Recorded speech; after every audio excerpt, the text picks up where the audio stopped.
I'm really excited to be here. What did you want to be when you was growing up? Honestly. No amount of money will ever even And in the moment where I thought I was going to die, the first thing I was thinking was, maybe I shouldn't have done that. Tension, when you're trying to break generational curses, the enemy's not going to let you do that easily. If I'm not led by the Holy Spirit, I can't lead no one. What am I leading you to? People make £100,000 a month. Then I'm like, I'm not doing anything. That's all that matters because... Yeah. I don't think anything can flop in this lifetime. People are going to think I'm lying. God clocked me real quick. How old did I grow up, you said? So how do you keep Christ? And one thing I struggled with... Probably the hardest thing I've ever done. The attacks, King, like it's actually a joke. Yeah. I was in A&E last week. You don't wrestle against flesh and blood. Like, Deleted the channel. Imagine. Deleted. It made me 40k in the time that I left. What exactly is the digital product? I priced it for £47. I love my parents. And why am I asking these people the questions? There's no such thing as oversaturation. How did you do it? I didn't start from scratch. Saying it when I had £30 on my account. The thing that you find so easy to do, people will pay. The concept of making money online was so foreign to us. We cry. How do you still keep going? Sometimes I don't. It's just annoying. There's been a pressure to prove yourself. Maybe because I see there's so much more. You've not reached anywhere. You've not arrived, girl. You researched me. But you scaled in 5 months. Yeah. To 6 figures. What's the question, actually? Oh, wait. There's so many people that need God. It's true. Hello, everybody. So my name is King. I go under the social media handle King Meets Millionaires. And today I'm with the 19-year-old, 6-figure digital product business entrepreneur and co-creator and founder of BOA Academy, Sheryl. Sheryl, how you doing? I'm good. I'm really excited to be here. Yeah, I'm very excited and glad that you've invited me to join this project that you're on. Yeah. So yeah, do you want to just tell us a little bit about yourself? Yes. So guys, I'm Sheryl. I sell digital products. So I run an academy called BOA Academy where we help people build brands that pay them online through digital products, affiliate marketing, all the lot. And then also just empower people, building confidence. That's who I am. Yeah. A bit about myself, yeah. That's great. So obviously you've gotten to this position now, but we want to delve a bit into how you've got here and all of that sort of thing. But before we do that, I want to ask, what did you want to be and who did you want to be when you was growing up? Honestly, because I was really loud when I was younger, and like I used to talk a lot, get in trouble for talking a lot. Like my teachers would be like, you're just gonna be famous. Don't actually know what you're gonna do and stuff, but you're just gonna be famous. Kind of that dream died down. Like I never really wanted to be famous. But just something with my mouth. I talk a lot, so that. And then I think in year 11, I thought, because I'm quite academic as well, I thought, I'm going to be a doctor. So I'm going to medical school in September. So that's like by profession, we've got that going on. But outside of that, just a teacher, like in all aspects, because with me being loud and stuff, so one might call me bossy as well. When I was younger, I used to always like teach my cousins to do things, like we'd get together, do gymnastics, all of that stuff. Yeah. And then even when I was 16, I went into like coaching gymnastics for children. Okay. Best job ever. Yeah. Just love children. But I think teacher in every aspect. And so it's funny that now I teach this because just been a teacher my whole life. So doctor, teacher, and a bit of whatever God leads me. I still don't actually know everything, but that's what. Well, it's quite funny that you actually say that in terms of your upbringing and you know what you was told. Like you're quite loud or you're energetic, because I think that's how we've both found ourselves in these sort of positions to be able to sit in front of cameras, talk to people. Yeah, because it's the exact same thing that I was getting when I was growing up as well. But I think it helps a bit to do this, talk to people. And I'm also finding out things about you that I never knew. I didn't know you was going to medical school as well. Oh, yeah, I am. In September. Wow, so congratulations on that. But okay, that's great. So now we've talked a bit about that. Like, what was life like before you got into, I'm an entrepreneur now? Yeah. Really quickly on what you said about the cameras and stuff, I actually think if you're an introvert, the best thing you could do is do social media, because you actually just speak to a camera. Like the camera's not actually moving, there's no people, it's just you and the camera. Yeah. So I think it's actually one of the best things to get into if you're a shy person. Exactly. But I would claim I'm quite an extrovert. So when I'm talking to a camera, it's like there's no people. So I'm like, what am I performing for? So I was just saying that when you're extroverted, I think, or when you're introverted, talking to a camera might be more helpful, and we'll get into that. But I agree. How did I grow up, you said? What was life like before you actually got into this position? Yeah. So whether it be school, sixth form, like what was it like? Oh, okay. overarchingly, like overall, I think really good.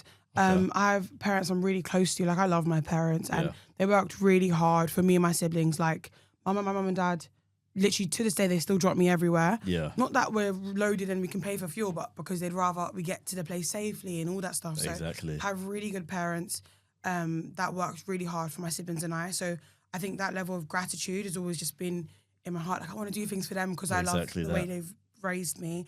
Obviously, nothing's perfect, but good that I can be like, yeah. So that's one side of my upbringing. Again, with the being loud and confidence. Yeah. My parents embodied that. Like, yeah, she's a loud child. So they never really stopped me from doing things. Like, I did all-star cheerleading when I was younger. Okay. Very expensive, but my mum just made it work because I wanted to do it. Like, we could not afford that, but they let me do that. And so, yeah, really open, let me grow and be confident. So when I was 9, I started a YouTube channel. Yeah. Talking to the camera, like teaching people stuff. Very cringy looking back, but I think, yeah, so the YouTube. And then what else with my upbringing? They instilled morals in me, like with Christ. Yeah. I wasn't really that serious at the start of my life. Like, I really didn't care for the things of God, actually. But I came to a point where I actually found Christ by myself. So that was good. Just growing in that side, upbringing. I think that's everything. So yeah, that's kind of how I grew up. It's literally crazy. You know what? We've known each other for many years now, but like only through these conversations I realized how similar we actually are in terms of, you know, what your parents being able to push you. Obviously, I know your parents. Is the same. Is the pushing and the Christ. And I think it's really important that you said, you know what, you've known Christ, but it's only maybe not too long ago that you've been able to, you know what, I found Christ for myself. Is the exact same thing for me. So we're really similar. Honestly, we're finding out more and more. But what would you say, like, it was that pushed you to start? You know what? I need to get up today and I want to start something. I don't know what it is, but I want to start something. It's funny that you say, what was it? 'Cause I don't think it was just one determining factor, one big turning point where one day I just woke up. I don't think I had that. Okay. I think because I was very content, it's a bit of a tricky thing. So I was content with how my life was because I had Christ. I thought, yeah, everything's calm. Okay. Which may have actually led me to accept certain realities. Like, not saying I'm in poverty, but I'd accept that, oh yeah, we just don't have a lot of money right now. I'm not super like, oh, I need to make it out. I wasn't like super business minded. I didn't care that much. I was like, oh yeah, I'll become a doctor and stuff. Okay. So there wasn't a big fat turning point. But I think when an opportunity is presented to you, you'd be crazy to not take it. And then because I know my character and I know that whatever I do, God will bless it. Amen. Like, God blesses the hands of the diligent. So wherever I work to, God will bless it.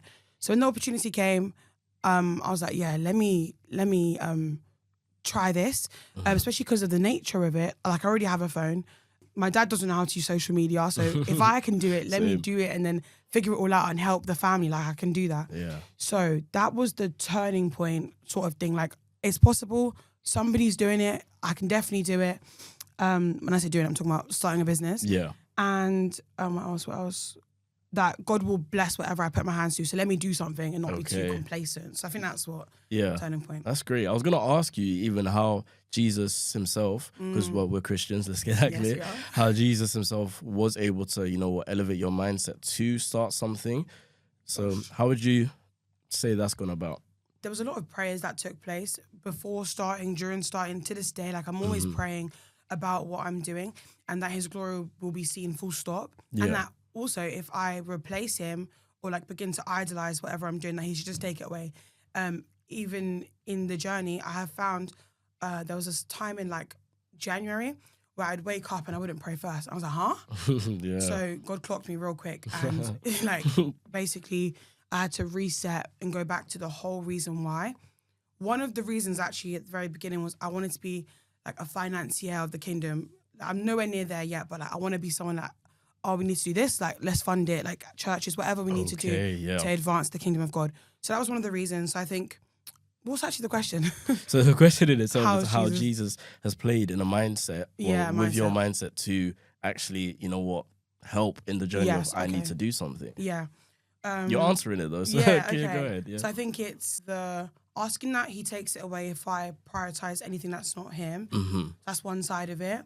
And then I know faith that works is dead. So I can pray about, oh God, please give me breakthrough. But if I don't put my hands to it, like spend the hours working, it's not going to happen. So I think he helped transform my mindset by realizing I've got the hands and brain to do something. I have to do it. I think it's somewhere in PR maybe that God has given us everything we need for a godly life through our knowledge of Him. So I feel like I've got all the tools I need to function on the planet. Like I just need to utilize them and trust that He'll sort it out. So I think Jesus transformed my mindset in that way, that I need to act because faith alone won't do it. But wow, it's powerful, honestly. So I just want to talk a little bit more about, the struggles that you possibly went through before you started this. Before you started, or even whilst you're starting too, if you want to indulge in that as well. So any sort of early life struggles doesn't have to even be related to what you're doing now. Yeah, there's honestly so many. I think I've even kind of blocked some of them out. I think I'm got a very positive mindset, so I'm just speaking about positives. But struggles, I don't know, struggles, hold on. You can say anything. Self-belief at times. Like when you're going against the current, trying to like break generational curses is probably the hardest thing I've ever done. The attacks, King, like it's actually a joke. I was in A&E last week. I don't even know that. Really? No, I didn't know. I was in A&E last week, sick for no reason, so random, right before I was meant to be launching something. That just kind of showed me that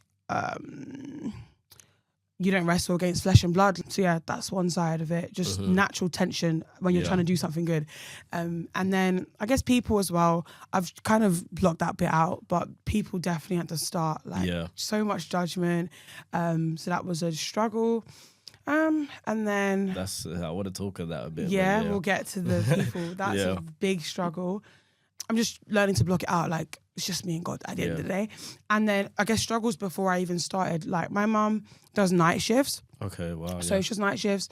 She did night shifts all the time. So she comes, my mum never complains as well. So she comes back, but she'll feel really tired. And that, I just always watched her, how hard she was working. Very painful for me to see. I remember during sixth form, we always had to have the heating off because just there's not enough money for all of that stuff. So I guess those are some early struggles there. And struggles now, definitely just believing that I can do it. But God is in me, so yeah. Okay, yeah. Well, I think you've made it quite clear that how God has been able to drive you to, past these things. Your parents has been able to drive you. So it's great to hear that as well. But as I said, about the people, let's get into that a little bit because I feel like personally, that's one thing I struggled with. I've had my first YouTube channel years ago. I got to 5,000 subscribers. Wow. And then I didn't know that. Yeah. Did you get monetized? I got paid. That was the first time I ever got paid. I can't even... Why have I never seen this? Okay, go on. Oh, but you wouldn't have seen it. Okay. Yeah. So I got to year 7 or 8. People in my school started to find it. Started to find my account. They weren't even making fun of it, but some were. So I was just like, I deleted the channel. Imagine. Deleted? It made me not delete even private? Nope, I didn't private the videos. I just got up on an impulse. I got up on an impulse, deleted the channel. Just like that. Couple years after, I had a group with my friends as well. We had a gaming sort of thing. We were doing quite well, like hundreds of views within the first week of us posting. Then it was a bit of negative from people. Channel gone. You know what I mean? Wow. So how were you able to deal with, if you had to deal with, what people are like, what's she doing? Yeah, 100%. Yeah. The people that are doing well, or the people that are trying to do something for themselves, will never be the ones saying that type of thing. Like, Facts. No millionaire is going to tell you, oh, you're so weird for trying to become a millionaire. Facts. It's only the people that aren't. So when you get to that level, it's why am I listening to your opinion anyways? You have to get to a point where it's like, it's not easy, obviously. Like, literally, I think even yesterday, I was worrying about what people were thinking of me, like all the time. It's a cycle, roller coaster, up, down. Sometimes I feel good about it. Sometimes I feel bad about it. I want to stop the whole thing, like all the time. Yeah. That's why you can't trust your emotions. Like, I'm actually just a roller coaster human. But if I try to like stand on something that is true, like only what God says about me is true, that is really helpful. So people, like to this day, like I even feel awkward going to certain places where I see them every week. I know you've just watched my video. And like, it's so weird. It's quite weird, isn't it? Yeah. But I'm just getting to a point where it's like, exactly. Like, what can I do? Yeah. So yeah. No, I really like what you said in terms of, if whoever's a millionaire is not going to come and tell you you're weird. Never, There's one thing I heard, I think it was Will Smith said, he was in a production or whatever, and he asked somebody for advice, and that person was like, you're doing a whole lot better than me. I'm not even in the position. So he didn't even give advice. So it's like the opinions of people that aren't doing what you are doing or not doing anything for themselves or trying to elevate are the ones that are telling you, you know what, you need to do this, you need to stop. And it's just like, when you sit back and think, it's like, okay, why would I listen to that? You know what I mean? There's not one good reason. Yeah. Exactly, but I love to hear that from you. That's good. So now let's get into what exactly is the digital product that you sell. Yeah. So when I started, I invested into an online course. It was like about branding and things like this. Because again, I was applying for medical school.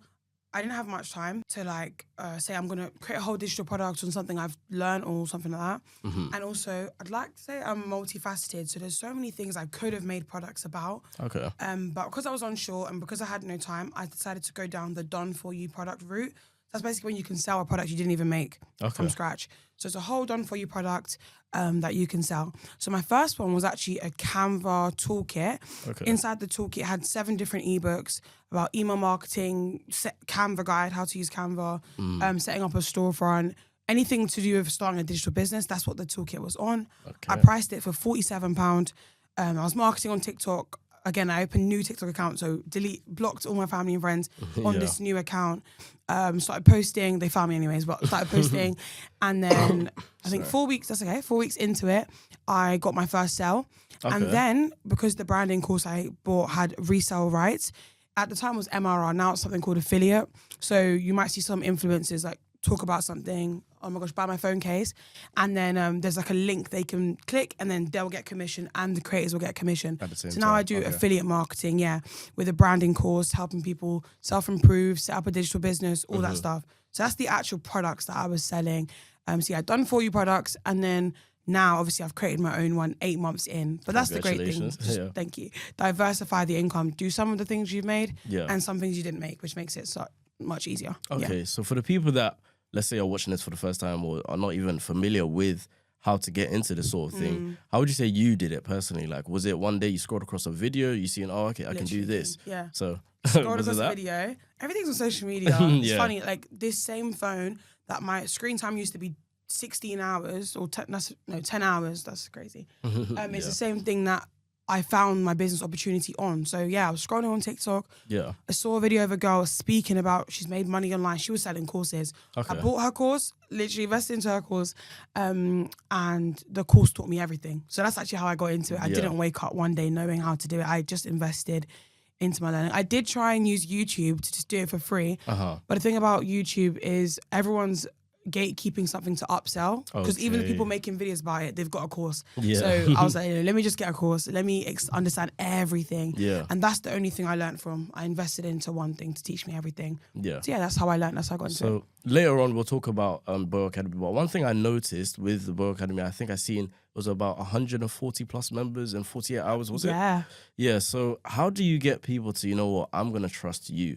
Because even with digital marketing or anything, social media marketing, all of that stuff, there's a lot of people doing it. How do they see you and be like, okay, I'm going to trust you? I used to struggle with self-belief, like I said a bit earlier. And I realized I'm not better than anyone, but there's no one better than me. Because God's made me just like me. There's nobody on the planet like me. That goes for everyone. So not better than anyone, but no one's better than me. And once you realize that, you begin to not actually worry that, oh my gosh, there's 10 other people doing it. There's no such thing as oversaturation. I don't believe in oversaturation. Okay. I've seen other people interviewing other people. Nobody does it like King Beats Millionaires, because it's you. Thank you. So that's my biggest thing, that to be me, authenticity is really, really helpful. To get people to trust me is being authentic. They trust me because I'm human and I'm real, and you know, hopefully I'm displaying that enough through my marketing through the content. So that's what I would say. Authenticity and believing that there's nobody on the planet like you, because there literally isn't. It's like so many social media influencers, but no one's the same. So that is what I would say, standing out by being yourself. That's great, honestly. I think with what you're saying as well, a lot of people tend to say that, you know what, just be yourself. It's a bit cliche. Or it's like, okay, what does that mean? But I think we're both great examples of, you know what, people are doing what we're doing, but there's a difference with the trust when you are genuinely being yourself. It's true. People can see how genuine you are. It's true. People can see you're not here just to make some quick money. You want to help people, all of that stuff. Yeah. And it's great to hear you say that, you know what, your authenticity, because when I see your channel and when I see your social media, that's the first thing I noticed. It's like, I've known Sheryl before this, and this is the same Sheryl, regardless if... Wait, we didn't even say how we know each other. Oh, yeah, we haven't, have we? Yeah. So let's tell the people that. Yeah, I think we grew up in the same church. Yeah. Literally, that's the end of it. That's how we know each other. We grew up, My dad's quite close to your parents too, so... Exactly. Yeah. It's good. But yeah, I think growing up, seeing from even, you know, we haven't seen each other that much in the recent years, but knowing the Sheryl that I remember and Sheryl now is the same. So when you see it online, it's like, okay, she's not putting up a persona, it's not anything. And I guess that's why people can trust you. You know what I mean? And with what I try to do as well with the interviewing people, that's why this is the first time I'm showing my face, guys, by the way. Oh, yeah. Yeah, this is me. But King's launch. with what I do, I try to go up to them. You know what? I just want to know. I just want to know certain things. It's not, okay, I'm asking these questions because this might make me some money or whatever. But I just want to know. I just want to know. So it's great to talk about authenticity. But the next thing I want to talk about is how exactly and what were the key moves that you scaled from zero, starting with nothing, to having a 6-figure business? That's a good question.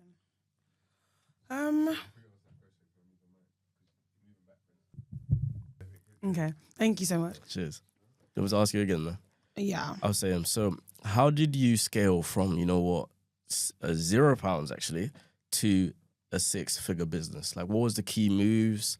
How did you do it? Yeah, I decided, like I said earlier, I didn't start from scratch. Somebody's already got a 6-figure business. So instead of trying to think of this big new idea and open a new website and create a new course, all that stuff, why don't I use something that's already done? It's already proven. There's 8-figure entrepreneurs using it. So let me just use that. Exactly. That's going to get me quicker. I collapsed the learning curve. Like I skipped 12 to 18 months of trial and error because I already had a product that worked and I was already learning the marketing that worked. Okay. So that's the like fundamental that I didn't do things from scratch. That's probably why I got to 6 figures faster. Yeah. Which I think, so actually I made £600,000 in 5 months. That's actually 5 months. Yeah, it was 5 months, not 7. From December to May. That's so I made £100,000, profit. Yeah. So that is the done for you. And then I also set targets.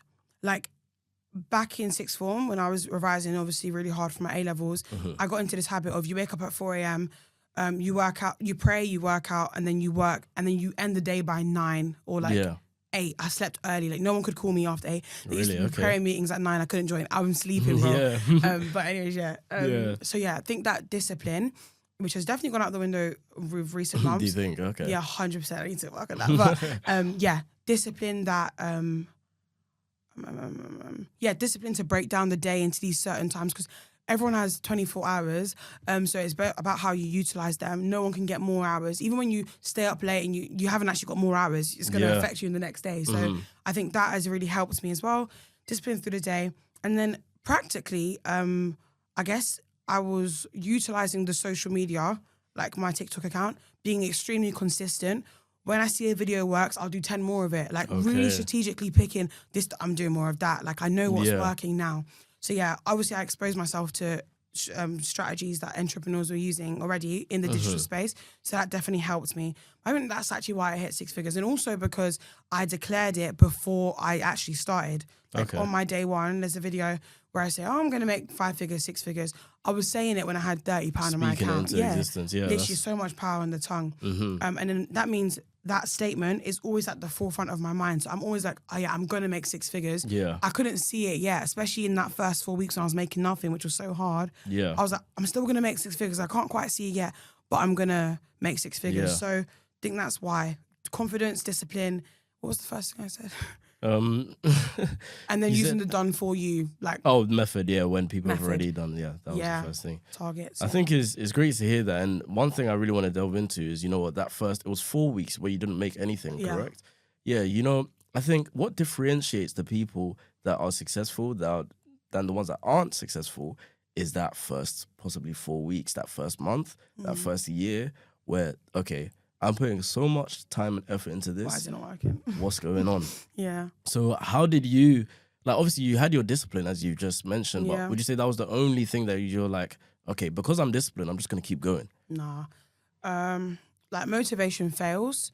But what stays is systems. Ultimately, I think when you have this thing, like, I'm posting this video, even when it gets 10 views, I'm still going to post it. Okay. That's going to override the motivation.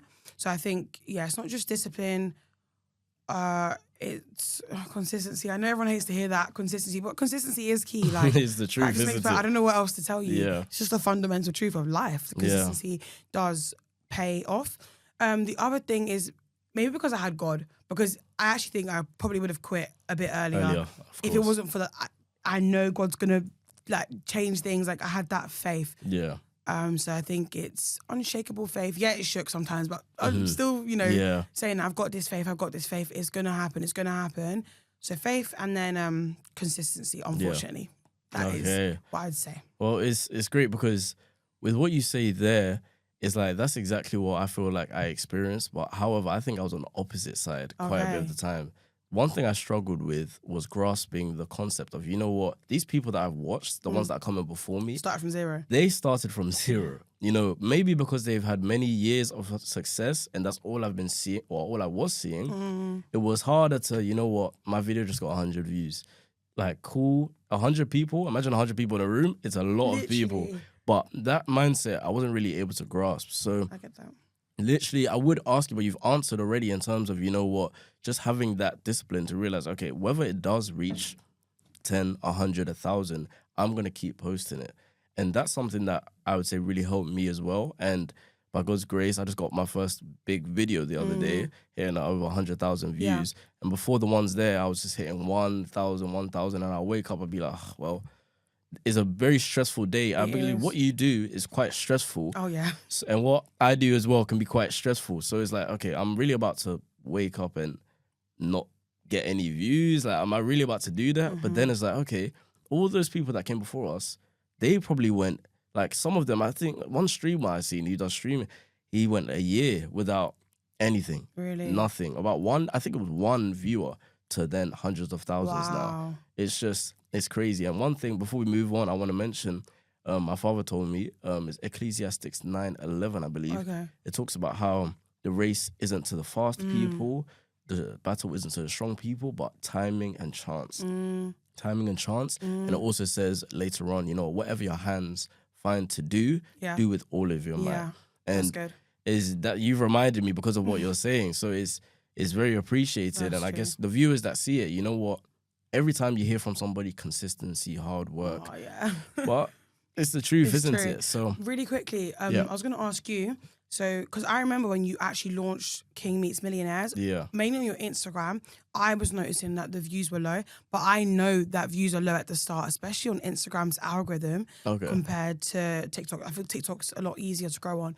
Yeah. In my head, I was thinking, I really pray he sticks to this. That's what I was thinking. I pray he sticks to this. I know it looks really like hard at the start. Yeah. Why do you think you continued? I mean, you kind of touched on it, but why did you continue even when it's like, no one's seeing this? What would you say? Wow, that's a great question, first of all. I think one thing we discussed earlier, if you remind me telling you, is I never really wanted to get into the field of, you know what, job, like, it's great. Oh, yeah. Explain that to them, because I don't think they know. Oh, okay. Well, so one thing about me is I don't really like to, I don't think I see myself working in an office or a 9 to 5. Like, it's actually great. And I think I'm definitely capable of doing such. God has blessed me with the ability to be able to learn. Yeah. But it's just not something I wanted for myself. I want my own thing. I've always wanted my own thing. In school, my GCSE top 1 was business. A-level, my top 1 is business. Like, I always wanted to do that. So to answer your question as to why I kept going, I think when I saw my first video even drop, I was just very proud. And I was thanking God so much. Wow. Like, I wasn't worried about the views. It done way better than I thought it would. But I wasn't worried about the views. I was just like, wow, God has actually put me in a position. Now I have something. It's true. I have a platform. Cool. Anybody, you can just go make an Instagram or TikTok account. But to feel the ownership of something that will be fruitful in the future. And I have that vision. I have that vision. You know what? This is going to be great in the future. So, yeah, I think that's what led me to keep going. That's good. And I think, like you said, we trivialize the number of people watching.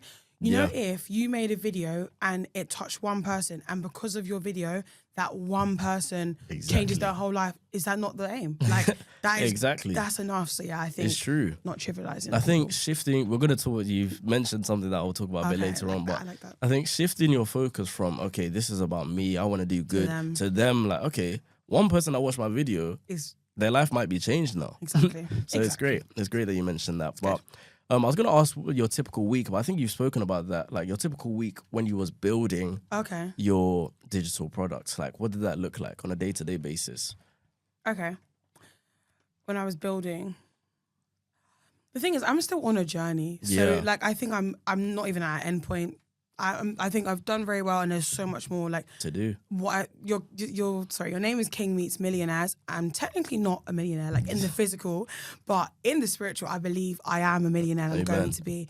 Do you know that song by Ryan Offey and Joe Metal? It's called Amen. It's like, I think I literally just heard that. Do you actually know Where it? Yeah. Wait, my tree said that. But and it basically says it is already done. We're just waiting for the manifestation. Exactly. So yeah, not a millionaire in the physical, but will be. And it's a journey. What I do at the start is actually still what I do now. Okay. Obviously, I've outsourced. I work with my sister, so she helps me as well. Shout out to the sister. Yeah, shout out to Shania, who left me. Anyways, she outsourced.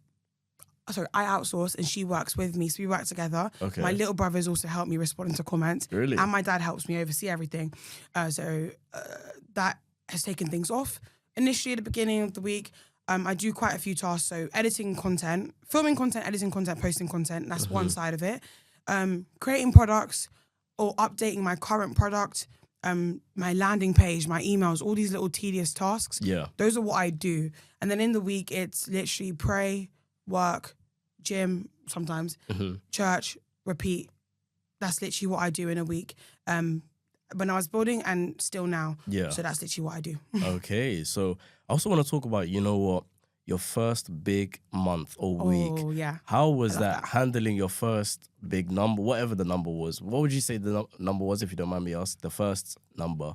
Well, my first sale to me was big. Okay. The first time someone even purchased. And then, I guess there's multiple. So then my first 10K was big. Yeah. My first 1K was big. Everything was big. So when you reached that first number, how did you handle that? When I got my first sale, me and my mum were just screaming. Like, it was £47. Why are we screaming? But the concept of making money online was so foreign to us. Like, how are you at your house and you're making money from your phone? Yeah. It's very like, especially with their generation, that doesn't happen. Yeah. So, we were screaming, jumping, so happy. And then I think when I made my first 1K, I cried myself to sleep that night. Oh, wow. I was crying, so grateful of what God had done. Yeah. But actually, I was crying and I kept saying, because of what he's gonna do, because I could see the 1K, I was like, oh my gosh, God, I know what you're about to do. Yeah, it's about to be crazy, crying, isn't it? Yeah. And for some reason, me, my mum and sister were all sleeping in the same bed that night randomly, just sleep over. And the way I was crying, I was inconsolable, like just crying. I think, I was very overwhelmed. First 10K, can't remember actually. Okay. I can't remember. But 50K, I remember I felt that because I actually traveled. Again, leaving your house environment sometimes is really good. Yeah. That actually, when I left my house, I made 40K in the time that I left. Wow. So you can imagine. That's a whole different topic. So that was good. And I guess my reaction was just grateful to God. I think the reason I can't remember 10K was actually because I was in a space where it was just like, I thought my ego. I was like, oh my really? gosh, yeah. Okay. That's when God checked me. So I think that's why I can't remember it. But do you want to delve a bit into that? Let's go a bit into that. Like when you say your ego, how was you acting? Or no, it wasn't even how I'm acting. Like I'm still the same person, but I think internally, I was just like, oh yeah, it's just money. Like because I could make it so easily. It was like, oh, it's just money, and that was a really detrimental thing, because then you start to lose respect and the value for money. Naturally, I don't really buy a thing. Like I don't spend my money a lot. I think I cling on to it. It's kind of a scarcity mindset, like because I'm not used to having a lot, I want to keep it. Yeah. So that is something that I struggled with. But I just remember thinking like I'd wake up, made like 1,000 and just be like, yeah, that's normal. Okay. That's not normal. But yeah, now I'm in a space where every single thing is so like, back to that gratitude that I got from my parents. I'm so grateful for it. Yeah. And that actually, when I heard somewhere that gratitude and fear or whatever can't coexist in the brain like it's a study. Okay. So when I became more grateful and slowed down and acknowledged every good thing that was happening and just had more gratitude in my heart, that's when God actually gave me more than just being out. So I think that's kind of that. And I'm at a place now where I don't trivialize anything. Everything I'm so grateful for. So I think that's really important, because everything that you mentioned, I feel like maybe it might not just be me. I think anyone that's watching that's a creator, especially a creator in Christ, we all kind of experience the same things. Yeah. Because it was the same thing. Exactly. I'm gone. When I first got my, what was it? I think before I just got the video that I hit about 100,000. I've seen that one, yeah. I got 20 or 15,000. Yeah. And for some reason, there was just a bit of ego out of nowhere. Like, okay, well, this is what I should be getting. My content's good. Like, why? Yeah, you lot should be watching this anyway. But then I think that check back really came. And then I was like, okay, why am I asking these people the questions? Like, am I just doing it for views? And that really set, like, I think that's why my next video done quite well. Yeah. Because I actually asked with pure intention, like intentionality. Like, you know, I genuinely want to know, like, what's your story? Because that's why I asked. My main question now is, what's their story behind their success? Yeah. But before that, I'll just asking anything. Why'd you buy this car? Yeah, why'd you buy this car? How much does it cost to maintain this car? Yeah. And I feel like, by God's grace, I'm that's a fan. what... I actually know what to say. You actually do. Thank you very much. But I think that's what differentiates, or God has allowed to differentiate me between people and other interviewers. Because when you see some interviewers and stuff, it's, okay, how much you made in a month? How much you made in a year? Like, yeah, it's nice to know. That's why you get views and likes. But it's true. It's like, okay, after I know how much you've made, why? No, like, why? You know what I mean? Why? So getting into the gratitude, as you said, that helped me. You know, my next big video was like, you know, God, thank you very much for actually letting me know the purpose of my channel and letting it reach so many people. And then that helped to, you know, just be thankful. Now, if I go out, I pray, you know, God, let there be one person. Let there be one person that I get that's a very genuine person and that can help other people, can help myself, my family, everybody else. You know what I mean? But yeah, it's that's just so good. The similarity is crazy, to be honest. That's so good. Did you explain what you do? So I think you did. I think a little bit, yeah. Guys, just checking. So yeah, it's just... the channel's there. I'm on TikTok and Instagram. Basically, yeah, please watch it because it's so good. I just love that. a little quick one. I interview people that have luxury purchases. Well, it depends on what you define as luxury, but luxury purchases and success. And I just ask them a simple question: what's the story behind how they were able to get in this position? I love it. And then from wherever we get from there is wherever we get is authentic. I don't really have anything planned from there, but yeah. Quick one. I want to get into one thing. Okay. What and if, like, was your biggest, like, L, would you say, that you've taken throughout this whole period, this journey? You're so good at this. Biggest L. Yeah, if any. You know, one day is like, oh, maybe I shouldn't have done that. Oh, okay. Yeah, or anything like that. I think a L, that, or something I personally struggled with. I wouldn't say wouldn't do again because I don't believe in regrets. I have no regrets in this lifetime. That's cool. Nothing. Yeah. But it took me a long time. We are going to speak about personal brand, but it took me a long time to put my business page on my actual page. So people that know me in real life didn't know I was doing the business unless they found it somewhere else. Yeah. So I never crossed the two. I never mixed the two. Didn't speak about it on my personal Instagram, my YouTube. To this day on my YouTube, I still haven't actually spoke about what I do. I never tried to blur the lines. It obviously has pros and cons, but for the purpose of the question, I think not incorporating it quicker actually slowed down my growth. Okay. Because a lot of people already believe in Sheryl. They already believe in me or know what I kind of do. So then showing what my business does or how I help people could have helped them. Exactly. So I was kind of actually like withdrawing myself from helping more people because I didn't want to share it on my personal.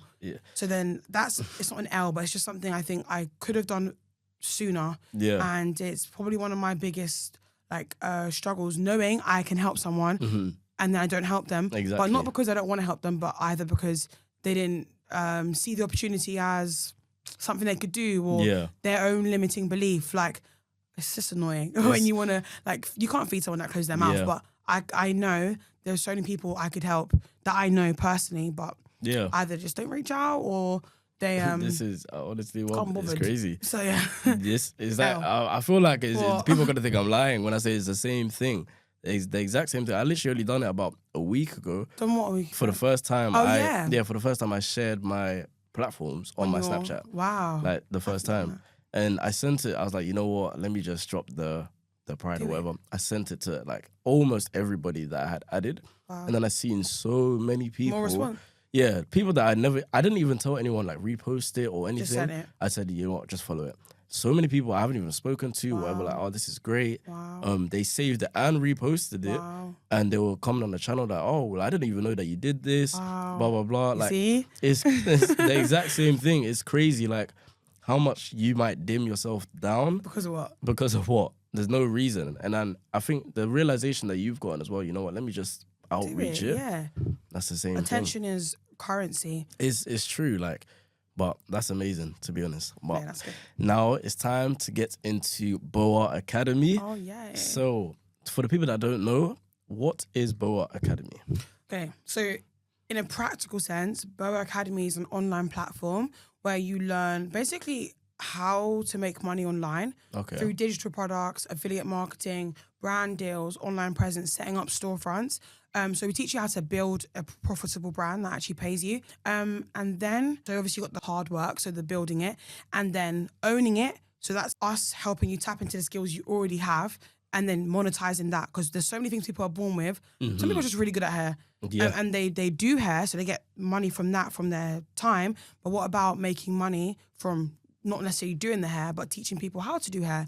Or making money from just a skill set you already know, and that doesn't take away from your time, or you don't have to do any manual labor. I actually work with a few hairdressers that have digital product businesses, so they're doing hair and they're getting notifications, they're making money. Both sides. So that's the owning part, and then the A stands for abide. So that's just about automation, scaling, overflow, peace, prayers, everything. That's just the abiding part. So teach you how to build a profitable brand, teach you how to own the systems, the time, and then teach you how to abide and just overflow in peace. Yeah, see, that's I'm learning something new as well. I never knew that it was anybody that is doing their own sort Anybody, literally any niche. That's why we don't actually specify it has to be cooking or social media. I don't care what you do or what you know, you can make money from it. Wow, okay. So how can people get involved in or join into BOA Academy? Like how to start? Like practically, like, how can they join? Because I believe it's a community. Like how do they get themselves into BOA Academy? Yeah, literally. So there's a link in my bio. That takes you to a free video that just explains everything beforehand, who I am, what I do, and how to start. Then at the end, there's a key term. That key term, you get a link so you can start BOA Academy. But it's really good.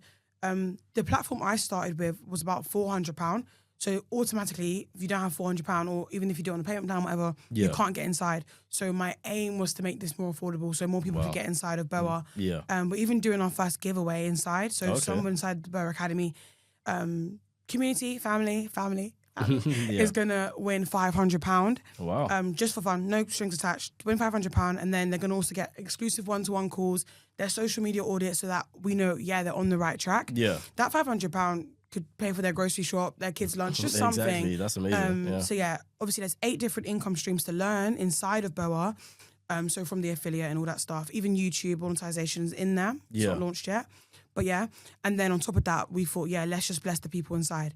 So how to get inside is message me on Instagram. That's how to get inside. But Okay, so is that what you meant by how to start? Yeah, like you said it, like how they can actually join into the academy. Yes, so with your links and the free video. I didn't know you offered a free video as well, so that's that's send good. the word July. Is it July now? It's July. If it's not, whatever month you're watching this, send that month and then you'll get the link. Okay, that's great.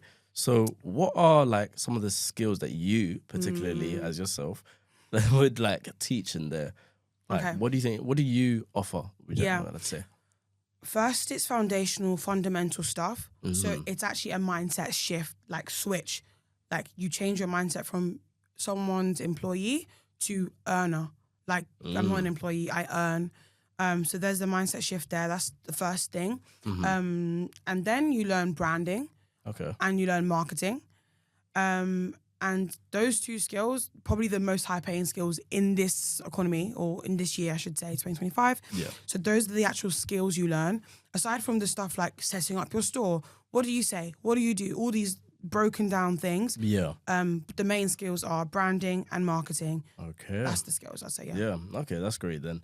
And I'd say, you know what, before you launched into BOA, we've already spoken quite a bit about what you've done before, but you got, again, I'm going to repeat, you got the over 140 members within 48 hours. Yeah. So what was your marketing like that Good. was like, okay, 140 people joined that quickly? Yeah. So what was the marketing about that? Because I'd been doing this for 8 months prior, not even that long, guys, like not arrived, but yeah, just 8 months.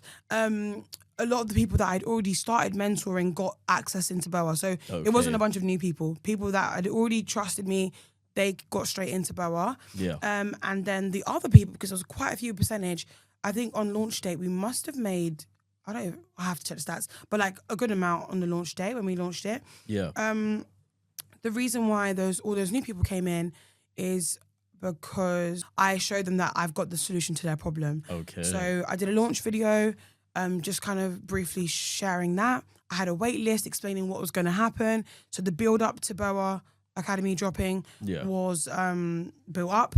And then when it actually dropped, people were like, yeah, I'm ready to change. I'm ready to transform. And the best thing is, like, there's no harm in trying. I think that's another thing that helped people. Like, let me just do this. Like, what's the, you know? So I was giving them that assurance that, yeah, I've got the solution to your problems. You need to learn 2 skills, branding and marketing. Yeah. And you're sorted. And thankfully, it's funny, I'm talking about the launch, but the response, it's been amazing, ongoing. People... One of my mentees got her first sale like a week ago. Yeah. Just money because she invested and learned. So yeah, that's why I'd say that's why people came in. They knew that I had the solution to their problems. That's great. And with what you're saying, I think one of my favorite videos of yours, actually, I'm not sure how long ago you posted it. You posted about, you know, anything that you do, whether you're the group. Skill set. Yep, the skill set. That video like really like hit me. Well, I'll quickly say what you said. Okay, go on. You was telling us about how, you know what, if you're the group planner in a group, you know what, group holiday planner, if you do this for your family or whatever it is, you can make money out of it. Yeah. And would you say that's something that you teach? Yeah. Like how to, well, I think you've mentioned that already. Do you know what? Your skills that you have, you can make money out of it. Yeah. So is that the core focus of BOA? You know what? Elevating people's skills to make 100%. Money for themselves.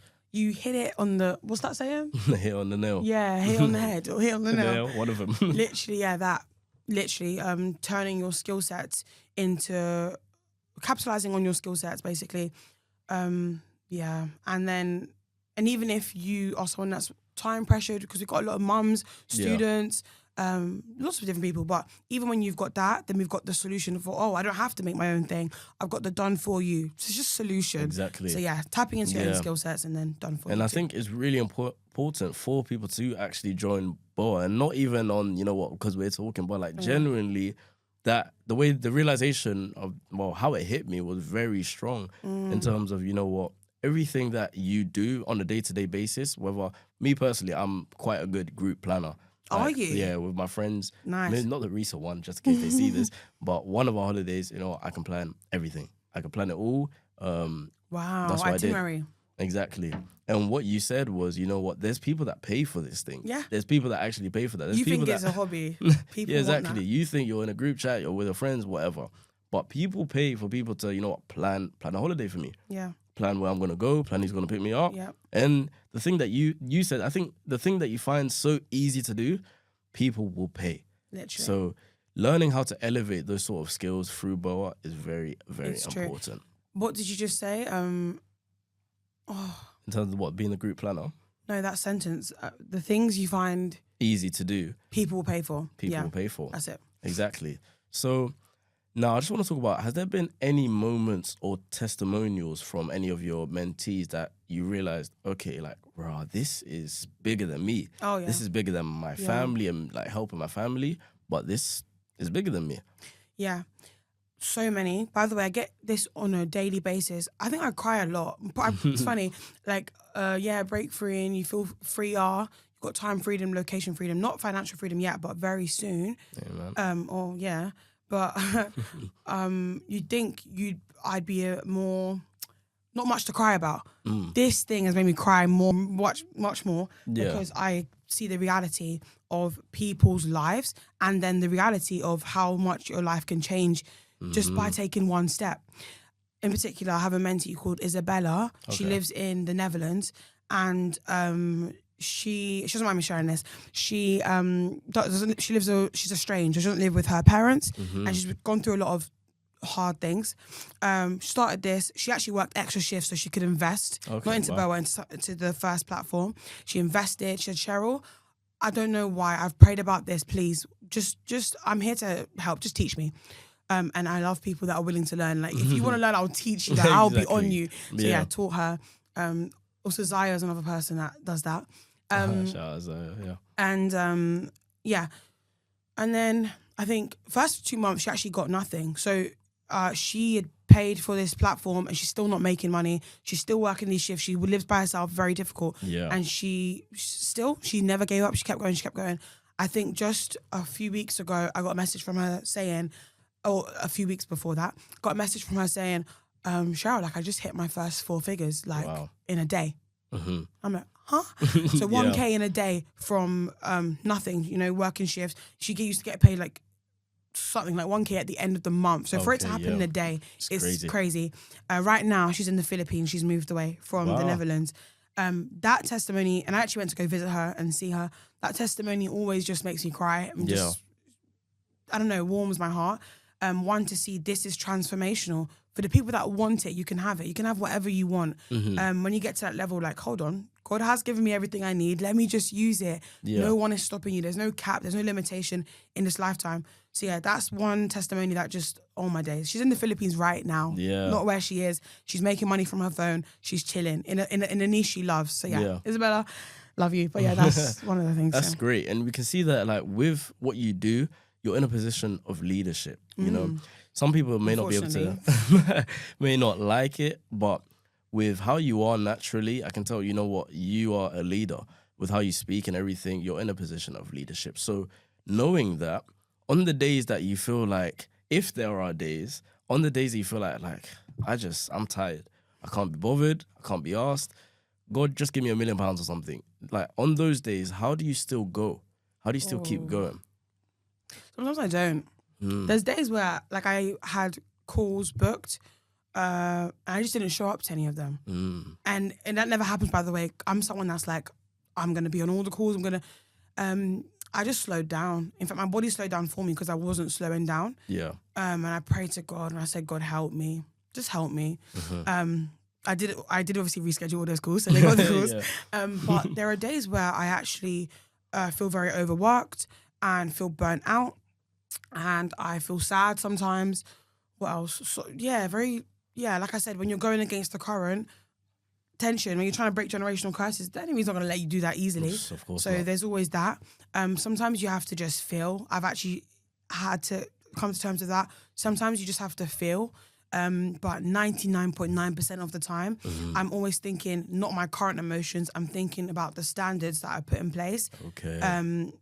And then I'm also thinking about the future. If I don't do this, then what?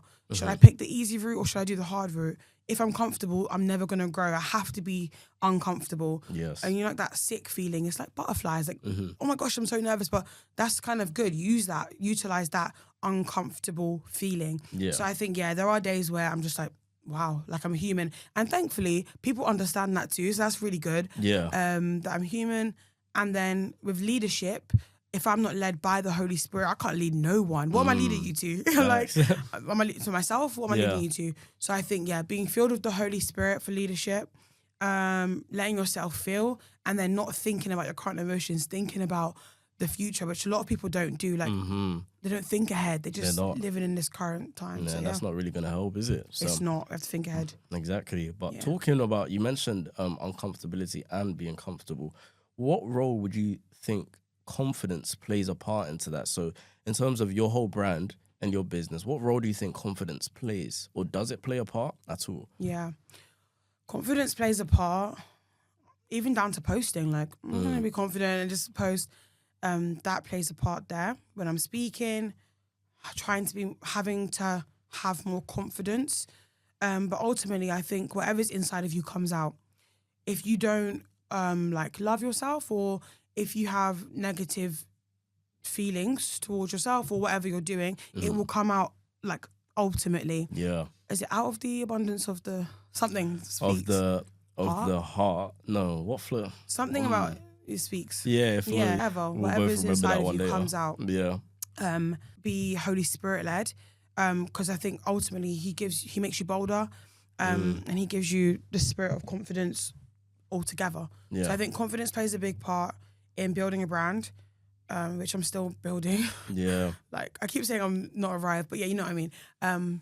Which I keep building. If you're not confident within, you can't fake it. So just start coming out is what I'd say. Yeah. So quick one. Are you familiar with imposter syndrome? Yeah. So do you feel like you've ever experienced that? Yeah. Really? Okay. Can you talk a bit about that? All the time. Even just being in that community, because I think to my friends, making 10K is weird. Like that, it was weird to us. Like, oh my gosh. But then when you're in an environment like where people are making 50K, people make £100,000 a month, right? Then I'm like, oh, I'm not doing anything. Okay. And then that's when imposter syndrome can come in. But you can either use that and be like, oh, I don't fit in, and make it a negative thing, or you can use it to a positive thing and be like, yes, I might not fit in. Let me strive to be better. Okay. Even better than my friend that's making 50K, but I just saw her put in the group chat she made 50K. Let me be better than that. Yeah. So yeah, imposter syndrome is very real. Yeah, very real. Okay. But I guess utilizing it and be like, let me improve. Yeah. Let me improve, I think. That's great. And for the last one about your mindset, do you feel like there's been a pressure to prove yourself? And if so, like, where does that come from? Like, what sort? Does it come from social media? People are like, you need to prove yourself, family, or, Definitely myself. Yourself, yeah. I think it's an inward thing. You're probably your biggest critic, I hear. Like, it's always you. You feel like you're not doing things properly or you can do things better. So I think you are your biggest critic. And I'm probably the one that puts the most pressure on myself. My parents don't really pressure on me. Okay. And social media, not as much. Because I'm just learning to not let people's opinions affect me too much. Yeah. So yeah, definitely I think I put pressure on myself more. Because I've already started now. It's always like, you can't stop now. Like, you better make $1 million now. Like, you can't stop now. Yeah. So yeah, it's definitely pressure from myself, no one else. And with all of that, how do you stay humble once you have, maybe hit a certain milestone or goal? How do you stay humble and contain yourself? I think this is nothing to not be humble about in my eyes. Maybe because I see there's so much more. Okay. So I'm just like, no, there's so much more. You've not reached anywhere. You've not arrived, girl. Like, keep working. So yeah, I think that's how I stay humble, if that's even, Yeah, okay. Well, it's a simple so answer, but it's true. So going into the next, I want to talk a bit about money now. So, oh gosh. What has been, I believe you was unemployed before you started, wasn't it? So what was your... You researched me. I've been watching, I keep up. Okay, yeah. So what was your value or like your mindset on money like before you started and after? Like how you thought about money, how you treat it, stuff like that. Very recently, my little brother, I told him, oh, come do something for me, I'll pay you. And he's like, Sheryl, I don't need your money, I don't care, I don't want money. I'm like, okay. 2 days later, he wants to go out with his friends. And he's like, or actually he was asking for his friend. He said, oh, Sheryl, can you pay for my friend, please? Because obviously they couldn't pay. Yeah. And I'm like, oh, Shane, do you realise that if you had worked for the money, you would have the money to pay for your friend? You wouldn't even have to ask me. It's yours. Okay. Do you see? And then he was like, oh, yeah, like I kind of see it now. Yeah. But my brother, so what he was doing, he was being so lackadaisical, like, oh, I don't need it. Like, we're really content and happy. Not that we have money, but he didn't care for it. Okay. So I think, and I was saying that to him, but it's funny, I had a similar mindset. I didn't care for it. We didn't have it, but I just didn't care for it. Maybe it comes with finding Christ at a young age as well. So being super content, I'm like, yeah, it's fine. Yeah. That side of things. And then maybe it also just comes from not, when you don't have a lot, you don't ask for a lot. Okay, so I'm just like, I'm content. Like even when my shoes are broken, like we're fine. I'm still walking. That gratitude is always done that. Yeah. So I think my view on money before starting this always like struck like, okay, you know? Which I don't think is actually a good thing. Or it can be seen as good or bad, but that was my mindset, and it was definitely a scarcity mindset, keeping me stuck from making more or even obtaining and maintaining what I do have. So yeah, I didn't care for money actually. Yeah, okay. Well, thank you. Yeah, that answers the question. So one thing I want to emphasize quickly to everybody, so you are 19 years old. Yeah. And what you've done it in 8 months, scaled to 6 figures. Or like 5. 5 months. Sorry. But let's say 8 months for the whole journey, yeah. From where you are now. But you scaled in 5 months, let's say that. Yeah. To 6 figures. So to the people that, you know what, couldn't really imagine that sort of money at 19 years old, how did you manage it? Because to be an 18 or 19-year-old, I think that ranges from about year 13 to first year of university. Yeah. A lot of people, even with max student finance, don't see that money. So how did you manage that sort of money? I didn't. Okay. When you're not good at something, outsource. Like, or when you know, I'm not the best in this field, let me get someone who's the best in this field to help me. Okay. Accepting help is really, really good. I think because I've been managing my own life for so long, and then I'm managing the business, then I'm managing the people, then I'm managing the people that work with me, it's too many things to manage. Yeah. So let me just give the finance side to somebody else, is what I'd say. Yeah. So yeah, best way to manage, literally, financial advisor, aka my father, and then shout out my dad, and then accountant as well, who just deals with everything. I didn't actually understand a lot of the stuff. Now I understand it. They spoke it to me. Okay. Just because I understand it doesn't mean I have to be involved in it. Like I actually do your job, you know. Yeah, so they're doing a good enough job. Yeah. Yeah, I let people that are good at what they do help me manage the finances, so that I'm not going to regret it in a few years. Like, you at 19, what happened? You know? Yeah. It needs to be there. You know what? I've made it at 19 and now I'm still here. Exactly. But that's great. So, have there been any financial mistakes that you've done? Mistakes. Okay. Initially, when I first got profits, I'm so sorry. Let me try to explain this. You know, when you've been broke for so long, you have to kind of catch up. Like, you have to kind of, what's the word? Like, catch up. Like, so for example, things that need to get paid off. So when you get your first paycheck, you can't even save it or spend it because you need to pay things off. I had to sort things out. Like, I sort things out for my mum. I sort things out for my dad. And then maybe a few months down the line, that's when I was like, we can do things. I used to reinvest my profits too quickly. Okay. Like, I'd pay for some AI platforms that I don't need yet. I'm not scaled. You're not there yet. Like, relax. So you don't need because I want to expedite the process and make more money. It caused me to invest into things that I didn't yet need. So I'd say, investing into things I don't need yet too early, that's a financial mistake. And then obviously I just have to catch up, like helping people. That's another thing. I help people too much probably. Like my mum always says, just relax. Like, just nobody does that when no one was doing it for you. Why are you doing it to other people? Okay. You know, but I think it's just something that God has placed inside me. Just bless other people. Yeah. So those are some mistakes. Blessing people too much. And that delves right into my next point. Really? Yeah. Go on. My question was how you bless others through your finances. But I do want to change that a little bit to, how do you deal with, what you see in somebody maybe that's close to you or not even too close to you, but you know them. It's like, okay, they've probably seen my platform. They know how much money I'm making. How do I say no? Or how do you go about that? Yeah. Funny enough, people don't. I think people have like boundaries. So I don't get people just asking me for money outright. So that's good. I haven't had to actually be in a really awkward situation. Okay. Where I'd say no. Honestly, which is not good. I probably wouldn't say no. I probably would just say yes. Yeah. Maybe because I know I can make more. Like, why not? Let me just give that out. Okay. So I haven't actually been in that situation. Yeah, where I've had to be like, well, no, that's not my job. I shouldn't do that, thankfully. I guess how I navigate it is I'd rather give you the tools to do it yourself than to just... give it to you. Yeah, let me just help you do it, which I can do. So I've even let people... yeah, sorry, let me just close my sentence. So I'd rather give the... give the tools... I'd rather give the tools so that you can have it as an overflow, like evergreen, not just this one time Sheryl blesses me. Yeah, but overall, I probably wouldn't say no. That's not getting any ideas, guys. But correct me if I'm wrong. I believe Jesus literally says the same thing to Peter when he meets him. He'll make him a fisher of men. Men, yeah. So it's great, you know what I mean? Like, to be able to realize, you know what?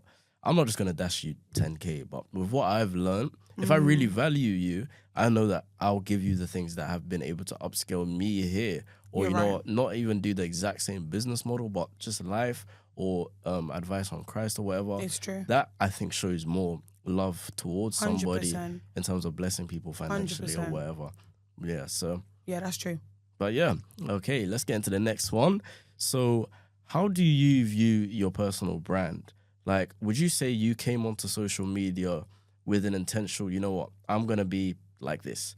Or did you come onto social media and you was just yourself? So this is nothing to do with BOA or digital products, because I've been on social media since I was 9 years old, which someone should take the phone away from me. Well, actually, no. Yes and no, but it means I made a lot of mistakes online. Like, people just saw me doing things, which I... Well, no regrets. No regrets. You know, you've seen me grow, so it's okay. Yeah. But the people that have been on the YouTube for a long, long time. So I came on being myself. That's true. I think I did, because I looked up to so many YouTubers, I think I did implement the things I'd see them do into my channel. Like, even though in my bedroom, we had like a bunk bed for like a long, long, long time in our house. And so when I was doing my morning routine, the YouTubers I'm watching, they're doing their morning routine with their like cloud bed. I'm doing my morning routine on my bunk bed. But like I'm just like, yeah, like this is what I have and I'm going to use what I have to do what I want to do. So I was definitely being myself at the start with the YouTube. I didn't really ever use TikTok. I actually only use TikTok for the marketing. Okay. So yeah, I'll get into building a personal brand on there maybe soon. Yeah. But yeah, being myself on the internet, which I think in the long run has actually helped me even more. People were just like, okay, yeah, they can see me in the content, which is good. And then, so I think that's one side of things. And you can see I'm still not crossing the personal brand with the, which I don't know. Maybe I should, maybe I shouldn't, I don't know. So yeah, being myself. And then with the whole marketing or digital product business, the coach, being an online coach, that is a different brand, which again, still myself in it, but focusing on the value I can give to people more than, oh, here's a day in my life and here's my vlog, making it me. So that page is definitely more pouring out. Yeah. And then my personal page is a bit more me. Yeah. What's the question actually? Oh, well, you've answered the question exactly in terms of like how you've come online. Yes, that's what it is, yeah. But yeah, that literally links to my next point in terms of what's your vision, you know, for either your brand or your business. Are you trying to push out, you know, I'm Sheryl? Are you trying to push out BOA? Are you trying to do it simultaneously? What's your vision? Yeah, the vision so simultaneously, probably, yeah. The vision for BOA particularly is I want it to be a space where people are just growing constantly. The biggest thing with BOA was that I wanted it to be steps and not tips. Like it really bother me if I can have a 10-second conversation with someone and then we've got to go and then they haven't got the full extent of how to be helped and they're like, oh, didn't get that. Yeah. That would bother me more than if they could have a full system where it's like an hour program and they can see everything and learn everything step by step. Exactly what to do. Yeah. Exactly what to do. So my biggest thing is steps and guidance, not tips. That's the idea with BOA, for it to help people systematically. It's even in chronological order, like the way everything is. So yeah, that's the vision for BOA, for it to just keep on growing, help more people, bless more people with the platform itself. Vision for myself, it's whatever God wants. Random fact, I really love children. Okay, same. Like, do you? Yeah, I'm great. Yeah, I love children so much. And so in fact, my first job was working with children. Okay. Being a gymnastics coach. I only got £6.50 an hour, but I love the job because the kids will fuel me like for the whole day. They're such amazing beings and I just love that. And so that job taught me communication. Like, try explain to a 3-year-old how to not snap their neck, like doing a forward roll, like hands out, you know, breaking down, communicating like that. I love communication. I love children, and that job taught me communication even with the parents. Like, I'm a kid. Why are you trusting your kid with a kid for this hour session, you know? So communicating with parents and building that trust there. So the vision, I know the vision, but it's like, I can't fully explain it or disclose it, whatever. I can't actually explain it fully, but I know that the vision, something to do with teaching, something to do with helping. I love children. Maybe I'll just have lots of kids and live on a farm with my husband. And then I think, just bless more people. Like that, yeah. I think what you said has really emphasized how doing something that you love can get you to a place like this. Oh, yeah. Like, and that's one thing I was saying before and earlier. You know what? I've never been interested in just doing something I can do and getting money, whatever, cool. But doing something you love, as you've learned, doing something you love with the kids has been able to teach you communication. Okay, yeah. And with me, if I personalize it, doing this, I love talking to people. I've learned so much about you in this interview. I'm learning I'm learning a whole lot in terms of, you know what, okay, I can do this, I can do this. And I just want to quickly emphasize how doing something you love isn't actually cliche. It isn't a waste of time. It isn't, all right, cool, I'm not making £1,000, but doing something you love actually teaches you so many skills, because you're going to have to learn a lot along the way. That's so true. You know what I mean? That's so true. So it's whatever you do, what's something that's seen as easy? I think people have a stigma of, like, let's say streaming. Yeah. People that stream video games, people see it as simple, easy, or in your room. But when you see the big ones, it's like, okay, they were doing this at the beginning because they loved it. But now they know how to talk in public places. They know how to be able to be in a room full of 100 people and be fine. They know how to be in the front of a camera and be fine. Like, you learn so many things when you do something that you love. It's true. So that goes into my next thing. I want to ask, if, God forbid, if you were to lose everything, all the hard work you've done and everything, what's one skill that you would keep to, you know what, get yourself back to the level you're at? Yeah, I love that, because actually I've lost, not everything, but I lost my whole TikTok account that I was marketing on.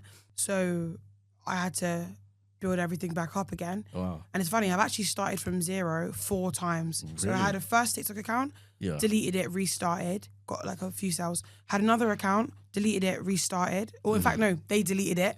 So I had to restart. That first 10 days when they deleted it, I was really sad. I was like, you know? But the fact that I wasn't sad enough, like I was just like, okay, I've got to just keep going. Come on, carry on.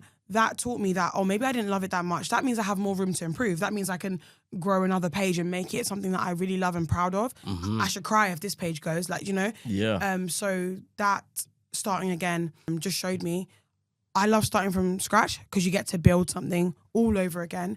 And you just have to kind of prove yourself, like, oh yeah, it wasn't because of this. It was because I know how to do it all over again. Yeah.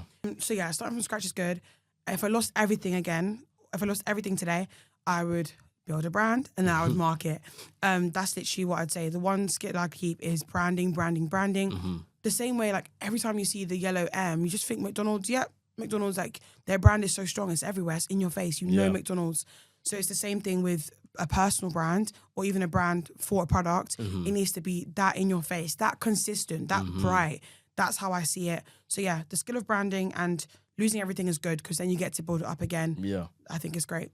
I think that's amazing. And like, one thing with losing everything and what you've done, you see your account got deleted, you can just start again. Just do it again. And you know what it is? We're so lucky to be in this generation where both of what we do is from our phones, isn't it? Crazy. So it's like that skill in terms of, you know what, just being able to keep going and just being able to brand is something that I think everybody should be able to take. You know what, even if you don't want to do content creation or you want to do faceless, whatever it is, pretty much everything you can do from your phone now. It's true. So having that drive to just keep going, to keep branding yourself, to keep marketing yourself and putting yourself out there, I think, as you said, that's extremely important. Attention is currency. Exactly. And I love how that's the one thing that you said, okay, if you lost everything, that's what you do. And because that's exactly what you should. It's true. But anyways, yeah, thank you. So how do you keep Christ in the center of what you do? Because I think we've spoken about Christ quite a lot, but in terms of how do you keep Christ in it?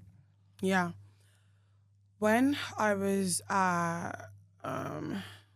in A&E, like I said, I thought I was going to die, right? Really? Well, because basically I was vomiting. Let me explain the story. Okay. I was vomiting. Sorry, trigger warning, actually. Yeah. I was vomiting. I was really ill. And randomly, 2 days before, I had to launch something for BOA. And I'm feeling sick. Cool. So vomit, whatever. Next day, I wake up, can't move. I'm like, oh my gosh, attacks. Jesus, help me. I can't move. Feeling sick. I don't move till 4 p.m. Finally, I get the strength to get up, shower, start. My mum feeds me white rice and spinach randomly just to try and get me to eat something, because I haven't eaten for 48 hours now. Really? Wow. Yeah. Or 24 hours even. and then I eat it. Second I eat it, King, my chest, like, I thought I was going to die. Really, and in the moment where I thought I was going to die, the first thing I was thinking was, oh, I'm okay. Like, even if I die right now, 19 years, I was like, did a good run. Like, I'm okay to die, which my mom was thinking, what? Like, you haven't got married, you haven't had kids. And I'm just like, I'm actually that okay because I have God. I have Jesus. So if I'm going to die and I'm going to meet Jesus, what's the big deal? Wow. Is that not the point? There's nothing on this earth. Like, I can go. I can go and I'll be okay. Yo, that's like crazy. But that's genuinely how I felt. Yeah. It's how I felt anyways. I was like, wow, like, Jesus, I might die right now. That's fine. Let's go. I'm okay to die. That showed me that the only thing that matters is God. Yeah. The only thing that matters is God. Literally nothing else. And then from him, that's when everything flows. Yeah. So I keep saying that thing about how God has given us everything we need to live a godly life through our knowledge of him. So I don't think there's nothing I lack. And everything I need is in Christ. He's the source. He's the creator. He made me. Like, if he made me, he knows how I'm meant to function. Amen. If he made me, he knows how I'm meant to run. Like that, when I was about to die, when I thought I was going to die and I realized that I'm okay to die because I have Jesus, that's when I was like, oh, so then that means everything's just Jesus. So therefore, if I'm living and breathing, it has to be for him. I have to live and breathe for him. Amen. And for his glory. That's it. Yeah, but that's amazing, honestly. Like, it's funny seeing like your side of, you know, that realization of, okay, well, clearly this is God. And like mine was, I think a while back when I got my first big paycheck or whatever, I was able to, you know, I can buy the thing that I wanted to buy, or, you know, I'm on track to get in the future that I wanted to. But when it actually hit my account, I was just like, is that it? I was like, I was like, okay, like the number's nice now that I have it, but it's not as amazing as I thought it would be. And then with what you said about, you know what, nothing matters here, it reminds me of the verse. It says something about, you know what, we don't store up treasures on the earth, but we store up treasures in heaven. Oh, yeah. And what you said has really emphasized that feeling that I had when that first amount of money hit my account. You know, that realization, I was like, okay, you know what, the purpose isn't money. The purpose is to glorify God's kingdom, to expand God's kingdom, to help people, and all of that, obviously, which comes with Christ. It's great seeing somebody also, you know what, realizing that's all that matters, because once you've gotten your house, your kids, your cars, then what? You know, we're going to die one day. Exactly. Where are you going after? And one thing that helps keep me grounded is, you know what, no architecture, no car, no amount of money will ever even match up to the littlest thing in heaven. You know what I mean? God has loved. He came alone, going back alone. Exactly, it's true. God has given us, like, you know, beautiful things out of his own design and creation. That's why I think we should also still work hard to attain these things. But what's in heaven is probably, hey, things we ain't seen before. It's true. You know what I'm saying? So is there any moment as well that God showed you, or you feel like God showed you, you know, this is what you're supposed to do? It's probably when I'm doing what I'm doing, then I'm like, oh, this is what you're meant to do. Literally, a few days ago, we had BOA's first live call. Okay. Before the live call, I'm shaking. I'm like, oh, but Sheryl, you do this, you talk, what's wrong? Yeah. I'm shaking. And then I just start speaking life to myself. Like, God lives in you. What are you scared of? God didn't give me a spirit of fear. I don't believe in fear. Like, that's fake. That is false. That's made up. So I'm like, yeah, chill. Get on the call, and I start speaking. I start flowing. The bit that really made me realize this was when I was getting asked questions. At the opportunity to help someone, at the opportunity to answer a question, that's when I felt most alive. Like, oh my gosh, I know how to help you. So that's when I realized, and I still don't fully know it. Like, please, God, help me. But all I know is I need to teach. I need I need to help. I need to pour out all the good things God has placed inside me. I know it's somewhere in James about how every good and perfect gift is from above. And so I just know if there's even something remotely good about me, because humans are innately evil. Like, there's actually nothing good about me. It's all God. And so, what is it? What's the question? The question was how, like, that moment, or if there's been a moment where God showed you, you know, this is what you're supposed to do. Yeah. So it continually happens when I am doing what I'm meant to do, which is help people and teach. That's when God shows me, you're right where you need to be. So it's the exact same. It's funny how I didn't realize the similarity. Like, that's the exact same with me. You know what? when I'm in an interview with somebody, like my last one, when I was talking to, it was 2 young guys, and I was like, okay, you know what, they're really getting across what they've done and all of those sort of things. And that's when I felt like, okay, I'm helping them, you know, tell their story.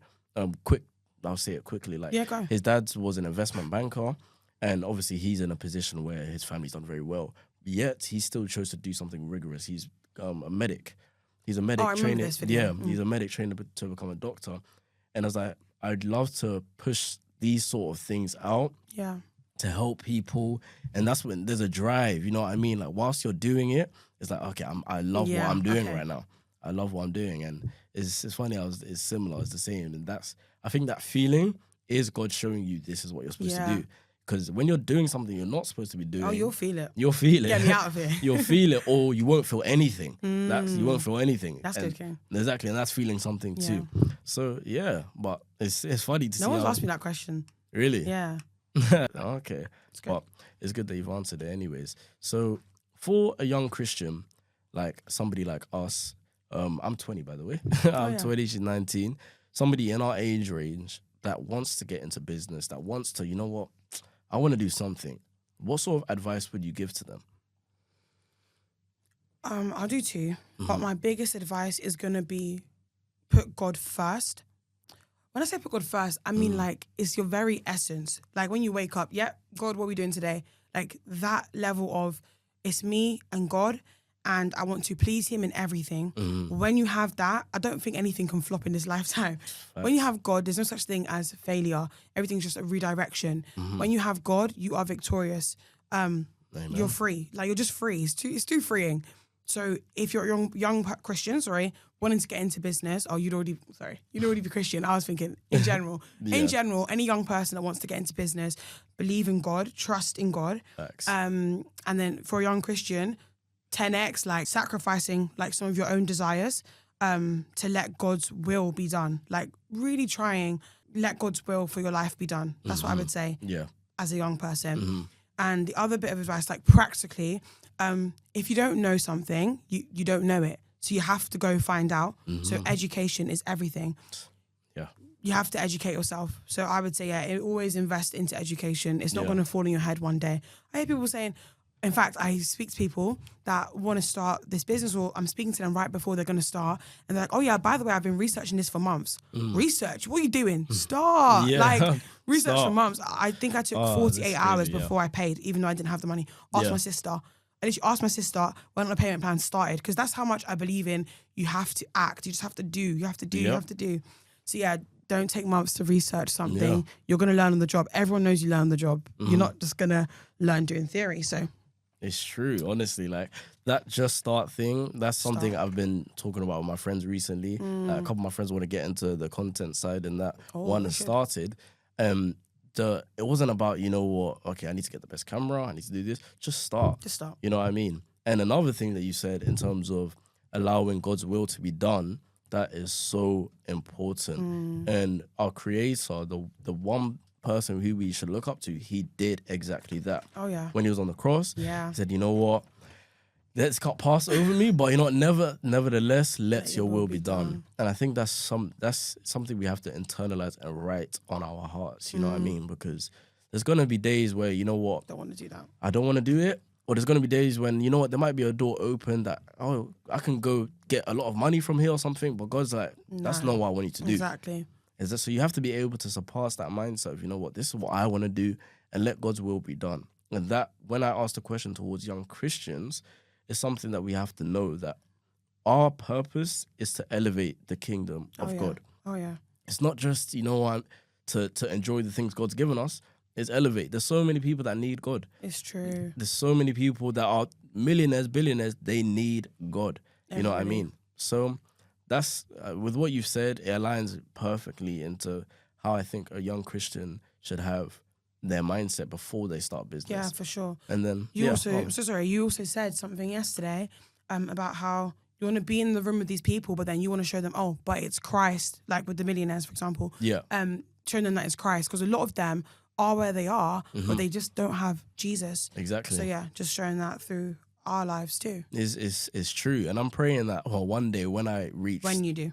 When I reach to the status of being a millionaire, it will help to elevate that message of, you know what, I did it through Christ. That's Jesus. Why I think God really put this idea to ask people their story behind how they got here and why they did. Because some people have gotten to where they've gotten to, millionaire status, and still unhappy. They're not happy because they got here because maybe they didn't have money. Now they got money and they could, it's just... No purpose. No purpose.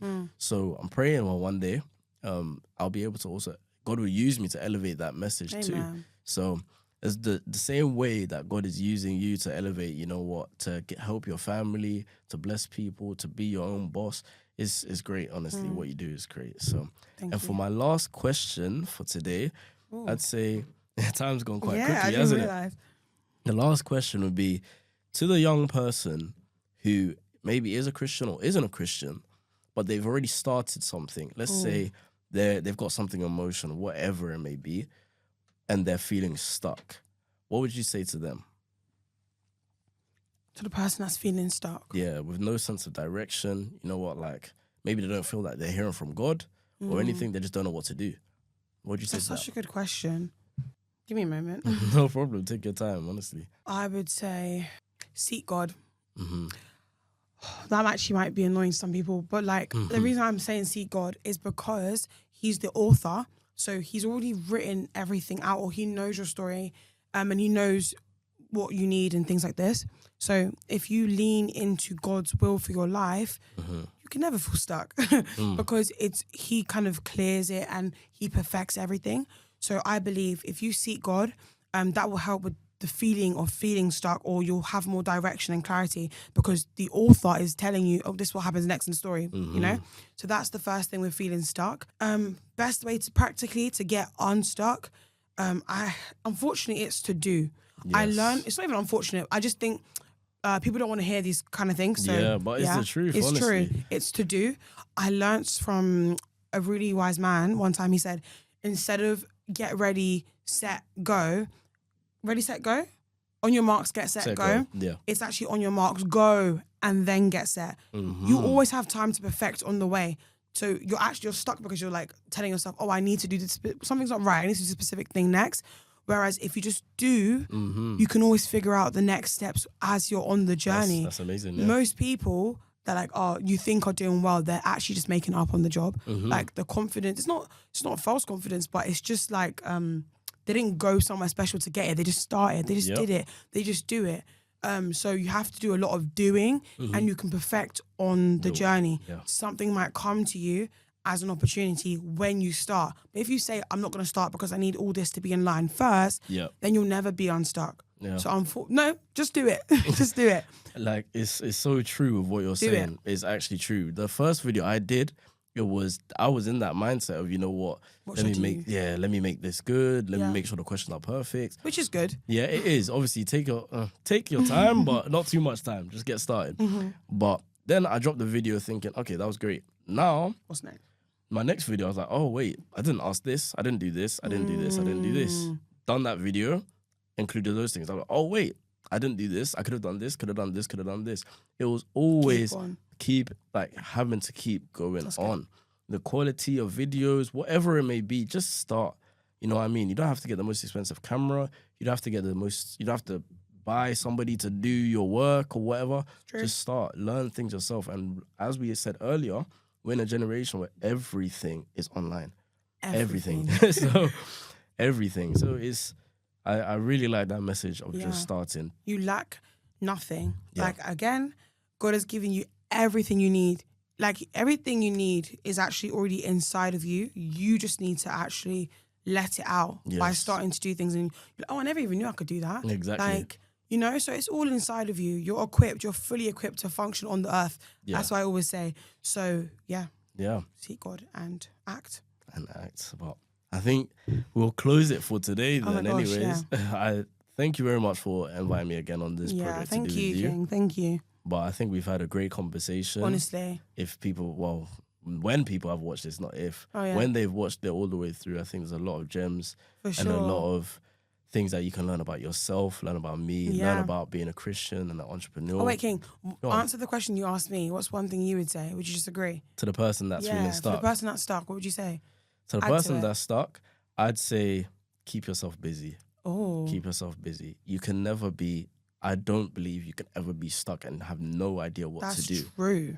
Cool, you may not know what to do, but you know there's something that you can do. Yeah. You know, like, one thing, let me quickly say this. Go. I think you asked me the other day when we was on the phone about the podcast that I watched. Oh, yeah. Yeah, and you asked me the name of the person. I was like, wait, I actually don't even know his name, and that's crazy. Do you know it now? Yeah. No, wait, no, I don't. I'll get to that after. Yeah, I was like, that's actually kind of crazy. Like, cool, I've done, I believe, in Jesus' name, I've done quite well, and I've established a sort of idea of what I want to do. Yeah. But there's people that have much higher than me that have done it and all of that stuff. So why I can never be in a position where it's like, I don't know what to do. Because I should know this person, I should study this person, I should go watch this, I can go watch this. And that's why I don't believe in being stuck. It's with the idea that I have no idea what to do. Because you can always learn from somebody else. Somebody has done what you've done. There's nothing new under the sun. Exactly. So I'd say keep yourself busy and always keep trying to learn something new. That's only if you do want to succeed. If you don't want to succeed, stay stuck. Stay stuck. But something the Bible says is you should sow something here and then sow something here, because you don't know which one of them is going to produce fruit, basically. I'm going to have to get the actual scripture, but you don't know which one of them is going to produce fruit. God is basically saying, don't be monostreamed. Like, do as many things as you can. You don't know when you sleep, wake up, which one's going to be the one that grew. Exactly. So put your hands here, put your hands here, put your hands here. There's so many things to do. So multiple income streams and always do new things and more opportunities. But just not stay stuck. But you're closing up. Yeah, but I think that would be all for today then again. Thank you for this conversation. Do you have any last things that you'd like to say to people? No, but just watch King Meets Millionaires on TikTok and on Instagram. And if you do want to come inside BOA Academy, I didn't say my socials, actually Sheryl Online. So at Sheryl Online on Instagram, at Sheryl Online on TikTok, at Sheryl.online on TikTok. Yeah. There's a lot of fake accounts on TikTok, guys. So I will never message you or reach out. My actual account is just Sheryl.online, so be careful. But and then if you want to get inside BOA Academy or you want to just learn a bit more, then just message me on those Instagrams. I'll definitely be referring some people to you, honestly. You will? Okay, good. Okay, so, guys, let's be joining into BOA Academy. Today's the first time I've really learned. Oh, yeah, you don't know what it is. Yeah, what it really, I've seen it, but I didn't really know, but it's great, honestly. So, God bless you for what you're doing. God bless you. Continue to keep growing in Christ. And, it'll be well. I think that's everything. How do we say bye? Guys? Just bye, guys. Bye, guys. Have a blessed day. Likewise. Bye. Bye-bye.